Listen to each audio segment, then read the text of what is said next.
दोस्तों नमस्कार, मैं सुबोध कुमार। आप देख रहे हैं खबर नेशनल टाइम्स। वक्फ कानून पर सुप्रीम कोर्ट को लेकर बड़ी खबर है। सुप्रीम कोर्ट वक्फ कानून पर 16 अप्रैल को सुनवाई करेगा। मौलाना मदनी बोले, देश में चल रही मुसलमानों के खिलाफ नफरत की आंधी बढ़ा सकती है सांप्रदायिकता का विवाद। वक्फ संशोधन कानून 2025 के खिलाफ दायर याचिका पर 16 अप्रैल को सुप्रीम कोर्ट में सुनवाई होगी। जमीयत उलमाए हिंद की ओर से वरिष्ठ अधिवक्ता कपिल सिब्बल ने इस मामले की शीघ्र सुनवाई की अपील की थी, जिसे मुख्य न्यायाधीश संजीव खन्ना ने स्वीकार करते हुए सुनवाई की तारीख तय कर दी है। सुप्रीम कोर्ट के रजिस्ट्रार की ओर से advocate on record Fuzail Ayubi को जानकारी दी गई। इस याचिका पर 16 अप्रैल को सुनवाई होगी। जमीयत उलमाए हिंद के अध्यक्ष मौलाना अरशद मदनी ने इसे एक उत्साहजनक प्रगति बताया। उम्मीद जताई कि अदालत से न्याय मिलेगा। उन्होंने कहा, वक्फ संशोधन कानून की कई धाराएं न केवल भारतीय संविधान के खिलाफ हैं, बल्कि इससे नागरिकों के मौलिक और धार्मिक अधिकारों का भी हनन होता है। मौलाना मदनी ने कहा कि इस कानून के लागू होने से देश भर के मुसलमानों में चिंता, गम और गुस्से का माहौल है। उन्होंने आरोप लगाया कि विपक्ष के सुझावों और आपत्तियों को अनदेखा कर जबरन यह कानून लागू किया गया है।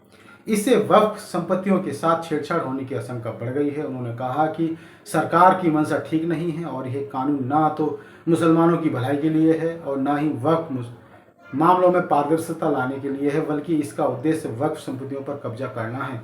मौलाना मदनी ने कहा कि इस कानून के कारण देश में सांप्रदायिक विवाद और बढ़ सकते हैं। उन्होंने कहा कि ये कानून ऐसे समय में लाया गया है जब पूरे देश में मुसलमानों के खिलाफ नफरत की आंधी चल रही है। हमारी कई मस्जिदें और दरगाह पहले से ही निशाने बनाई जा चुकी हैं। अगर यह असंवैधानिक कानून भी लागू हो गया तो सांप्रदायिक ताकतों को हमारी मस्जिदों, खानकाहों, कब्रिस्तानों और इमाम बाड़ों को निशाना बनाने का कानूनी आधार भी मिल जाएगा।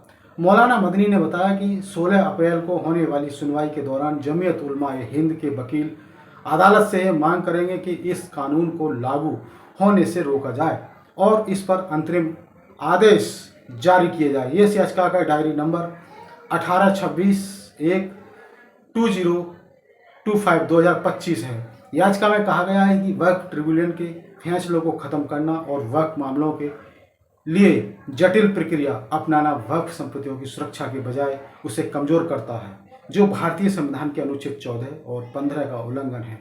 याचिका में यह भी कहा गया है कि असंवैधानिक संशोधनों के कारण वक्फ अधिनियम 1995 की बुनियाद को नुकसान पहुंचाया है और यह भारतीय संविधान के अनुच्छेद 14, 15, 16, 25, 26 और 301 का भी उल्लंघन करता है। याचिका में यह भी कहा गया है कि इस संशोधन के जरिए सरकार को वक्फ प्रशासन पर अत्यधिक नियंत्रण मिल गया है, जिससे न केवल वक्फ संपत्तियों की स्वतंत्रता खतरे में पड़ी है, बल्कि इसे धर्मनिरपेक्षता और सामाजिक सौहार्द भी प्रभावित हो सकता है। अब सभी की निगाहें 16 अप्रैल को सुप्रीम कोर्ट में होने वाली इस अहम सुनवाई पर टिकी हुई हैं। तो ये बड़ी खबर थी वक्फ बिल को लेकर और सुप्रीम कोर्ट के आदेश को लेकर।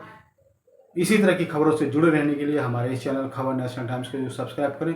सब्सक्राइब करने के साथ ही बेल आइकन जरूर दबाएं, जिससे कि आपके पास खबरों की नोटिफिकेशन आते रहें। तो मैं सुबोध कुमार फिर आऊँगा एक नई और बड़ी खबर को लेकर। तब तक के लिए धन्यवाद, नमस्कार।